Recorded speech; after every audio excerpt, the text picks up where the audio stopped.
All right, you've been waiting for it. We're back onto the trailer build. I thought I would talk to you about what are some of the things we wanted to do to the trailer. So every time we go out on a road trip, we kind of figure out like what's the most inconvenient thing about the trailer, what things could be better. And when you're traveling around for a month every year, we kind of start to figure out stuff. So I'm thinking, so there's a lot of future ideas for the trailer. So when I do something, I'm trying not to get into the way of something else that we're planning on doing.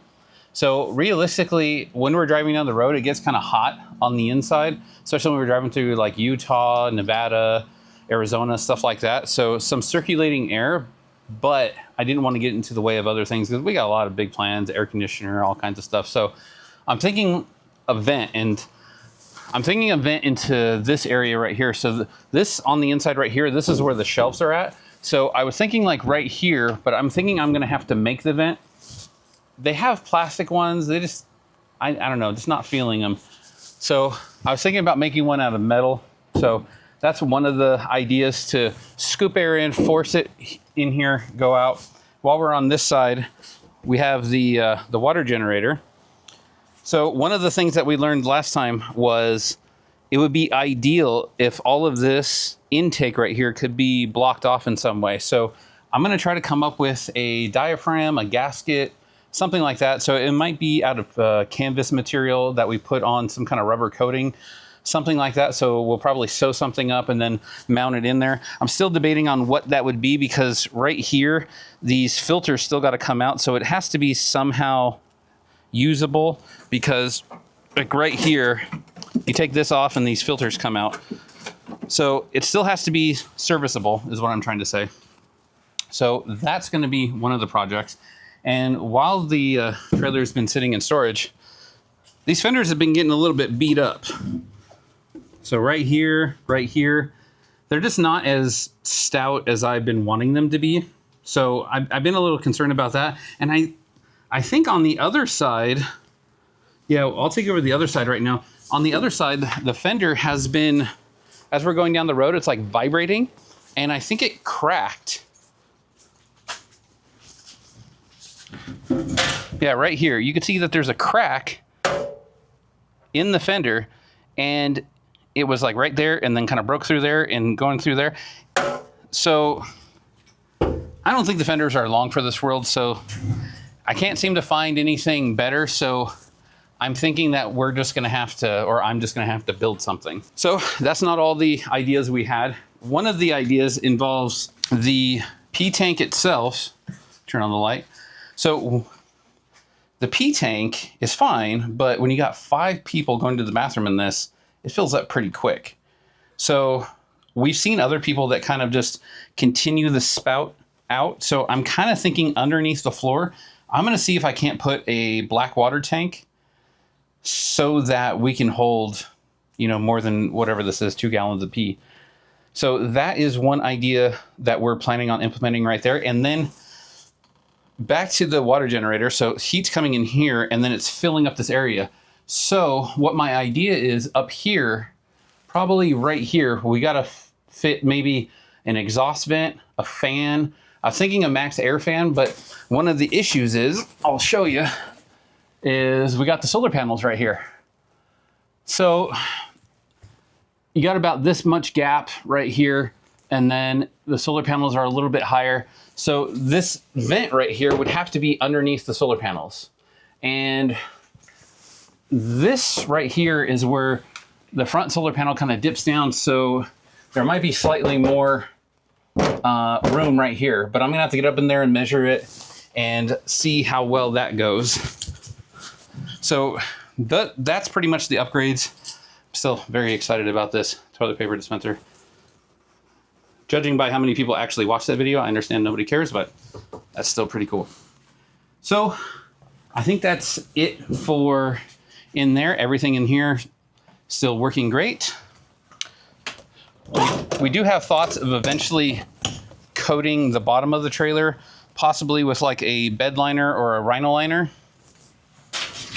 So now coming around to the back part of the trailer. So if we have a vent forcing air in,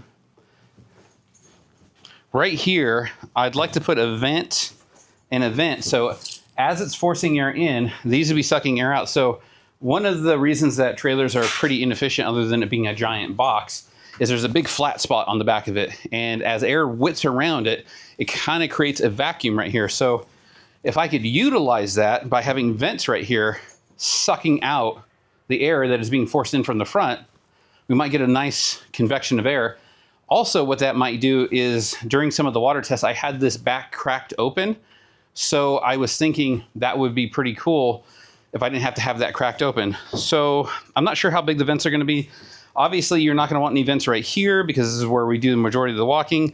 If I could kind of fit it somewhere in here so it's still kind of high, so it's sucking out the hotter air, that's what I'm thinking. You know, putting them down low and then it's right here by the refrigerator, that's not going to help. So the refrigerator itself also generates heat. So having it kind of like, I don't know, maybe in this region right here would be kind of ideal.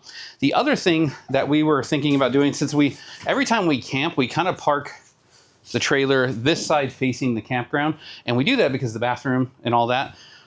But what I've noticed is the hole that I put into the floor with the plug, we usually have the power going out to the tents and that, but a little mouse or squirrel, chipmunk, whatever, can actually climb up that and go into the trailer. So what I think I would like to do is somewhere right around here, probably put an outlet for extension cords. I'll probably put one on both sides so that you could just walk up and plug in an extension cord right here. I'm thinking that that would be pretty cool. So I'm thinking about that idea. There's a few things that I would want to do, but I'd have to see, they don't have anything that's like perfectly what I want. So it would have to be something that I would basically have to modify. And there's one other thing that's just kind of like a quality of life thing. Actually, there might be two, is the paper plates that we use. It might be nice if we had another thing right here, another one of these shelves right here. So that way we could just have the paper plates. But what I was referring to was I wanted to leave this table until we figured out what we wanted, but the mounting brackets right here, the side of the shelf is about right here. So I'm kind of thinking that maybe I'm going to just cut off this part of the shelf, because when we've been getting into that shelf directly, it's been it's been difficult to get in there. So there's that. I'm sure other things will come up. We've talked about putting a window in here. Where would we put a window? More than likely it'd be on this side, right about where this is at. We've talked about a lot of things like that. Everything else has been running very well. Some of the side marker lights seem like they have a little bit of a short in them, so maybe redoing those. And instead of using the silicone, I think I would just use the construction adhesive, because it seems like it doesn't have like that dirty look to it that the silicone seems to have gotten. But otherwise, the solar panel is running good, so that outlet would probably be in this range. So I have to figure out whether it'd be good right there with the swing of the table. So it might need to be behind this. So there's a lot of like those little things that need to be figured out before you just start diving into it. Put it right there, then you can't open this table, or you'd have to put a big notch in that table just to get it to go. So the more things we put into this trailer, the more functionality we put in this trailer, not to mention with the thoughts of everything we want to do in the future, it starts to compile, and it just starts to add up to a lot of different things that you don't want to get in the way of, because you want to be able to do those other things in the future. So that's initially what I think we were doing. We talked about coating the floor. Now you guys have to leave in the comments, like, what would be a good floor coating? I was thinking about a bed liner, maybe a Rhino liner, Raptor liner. I was thinking about something like that, but I didn't want to put it down and then have it start to chip up and look worse than this. So, plus I want something that we could stand in here and sweep it out, because this usually gets full of dirt. As you can see right here, it's probably still Wyoming dirt, Colorado dirt in here. So just something that could be swept out. If it has too much texture to it, sure, it'd be non-slip, but it might be hard to sweep out. We have a ton of plans for the future, like another or an awning that would come off here that would be have solar panels on it. We like above the tongue box, like a cage that would hold a compressor and air conditioning unit. We have like a bunch of like interesting ideas like that. So Anything you guys think we should do to the trailer, let us know. This is just sort of a update video of like what to expect and what we're about to embark on, but let us know. Also, like, share, comment, and if you have any ideas or if you're a sponsor and you want to sponsor anything, let us know.